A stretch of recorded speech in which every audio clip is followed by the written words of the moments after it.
আসসালামু আলাইকুম গাইস, কি অবস্থা সবার? কেমন আছেন সবাই? আশা করি সকলে খুবই ভালো আছেন। আল্লাহর রহমতে আপনাদের আমিও খুবই ভালো আছি। তো ভাই এক ভাই আমাদের গিল্ডে আসার জন্য অনভার্সন কাস্টম খেলতেছিল। তো ভাই আসলে গেম প্লেটা আমাদের গিল্ডের অ্যাক্টিভ লিডার জাহিদ ভাই সে আসলে পছন্দ করেনি, এই কারণে ভাইকে আমরা গিল্ডে নিতে পারলাম না। ভাই কিছু মনে করো না তুমি, তোমাকে আবারও সুযোগ দেওয়া হবে। তোমাকে যখন একবার তুমি কমেন্ট করছো, যদিও অ্যাক্টিভ লিডার এবার পছন্দ করেনি, নেক্সট ডে তুমি আবার ট্রাই করো, তোমাকে আরও একটা সুযোগ দেওয়া হবে। তবে আপনারা যারা গিল্ডে আসছেন তারা ভাই কমেন্ট ইউআইডি দিয়ে যাবেন, আমি সকলকে ফ্রেন্ড করে দিব। যদি আপনারা একবারে না পারেন, যদি আপনারা বলেন আর একটা সুযোগ নিতে, তবে আরও একটা সুযোগ আপনাদের দেওয়া হবে, 2টা চান্স থাকবে। তো ভাই সেই দ্বিতীয় চান্সটা কিন্তু আবার 1 vs 1 হবে না, 1 vs 2 খেলতে হবে দ্বিতীয় চান্সে।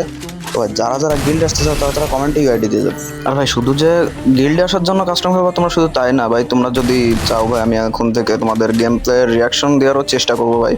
যারা আসলে 1v2 করতে পারবা তাদের গেম প্লে আমরা রিয়াকশন দিব।